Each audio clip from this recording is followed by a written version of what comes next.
Welcome back to the channel, guys. Hope you're keeping well. Today we're going to be looking at a budget SSD. It's an NVMe 4.0. Is that the right way around? It is. NVMe 4.0 SSD, the crucial P3 plus 2 terabyte. Now, I like to always give a little bit more information before we dive too deeply into the review so that you can actually understand what's going on later. If this is not something that's applicable to you, just go to the results. I'll put that in the keynotes. But the thing is, we've obviously been spoiled for choice because of the rapid evolvement of PCIe or SSDs. Now, we've got PCIe 3, PCIe 4, PCIe 5. We can actually switch form factor. Are we going with M.2, NVMe, 2.5 inch, and then we also have different types of flash being QLC, TLC, and so on and so forth. So it becomes extremely difficult to be able to make a choice. Now, most manufacturers are like magicians where they want you to focus on this and not focus on this. And the focus on this is speed. This can do 8,000, and we think, okay, this is the best thing since sliced bread. But relatively, or realistically speaking rather, we need to understand that speed is relative. Can your PC actually utilize it? Do you have the right NVMe generation to be able to actually utilize the speeds? Are the speeds consistent? Because yes, you put it in, you do a test and it does 8,000, but is that the real world performance? Does the flash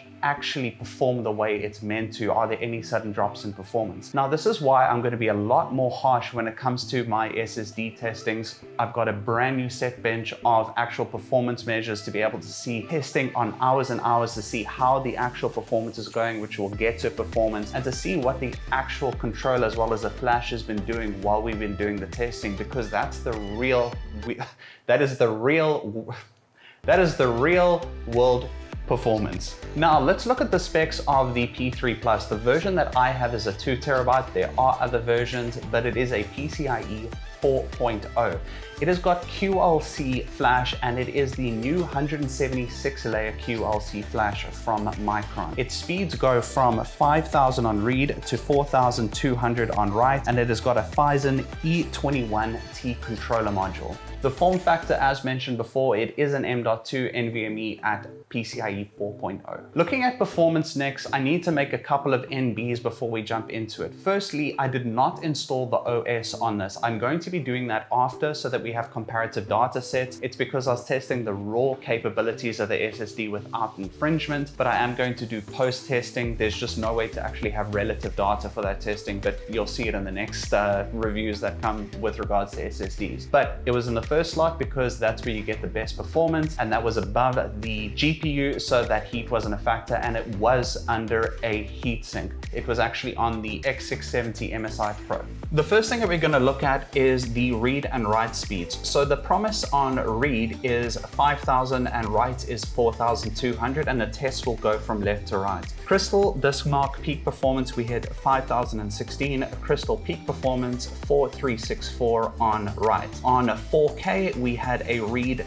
obviously lower of 2,876, and on 4K write, we had 3,760. Crystal real world performance 2,942 on read, and then on write 4,351. Then we also have Passmark, which is one of the new sets that I've added, which had 3,017 on read and a 4,147 on write. On Ada real world performance, we had a 2,831 on read and 4,091 on write. Onto input output operations per second, or IOPS. Now, I didn't include peak performance because that's an unrealistic benchmark, but we had 13,000 on Crystal Disk real world, and then on Passmark we had 14,000. So similar results. On write, we had 61,000 and 63,000 respectively. To have the 4K tests by themselves, we had Crystal real world 4K coming at a read of 55 and a write of 252. This is obviously for 4K performance. And then on Passmark, we had 55 and 250 on write respectively. Now, the first graph that we're going to look at, and we will need comparative data. To be honest, this one is not one that I completely understood, and I have reached out to Ada because the buffered read was higher than the actual capabilities of the drive. So I'm thinking it's got something to do with buffering on the block size. So we're going to ignore that one for now, but it is there for anybody that wants it. The random read, we had quite stable testing on an average of a 2,830, but we did note that at around about 50 or 0.50 on the test that's at 50%, we did have a notable drop, and that dropped throughout and then picked up, and then we had one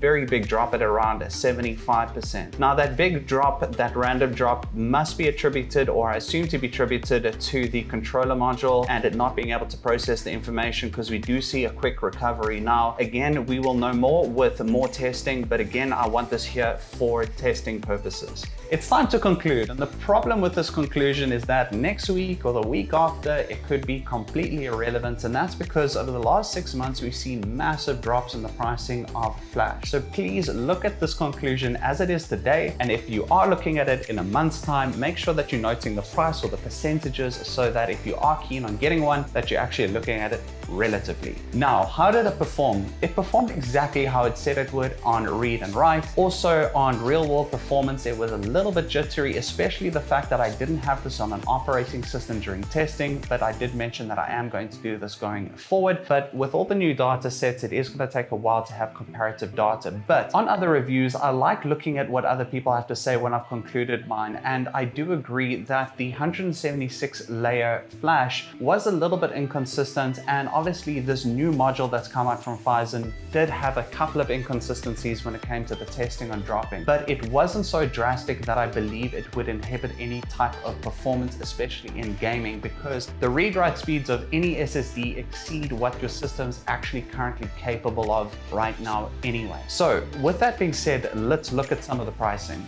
Now the P3 Plus as of today, yes, you have to look for the right price. I found the best price at around about 3,300, which is a massive saving on the others. Now, is it going to give the exact performance of the others? No, but when it comes to SSDs, you need to make sure that you're getting relative price or performance for buck, and I do believe that this is a good offering. Guys, I really hope you enjoyed this review. Look forward to seeing you on the next one. Cheers and goodbye.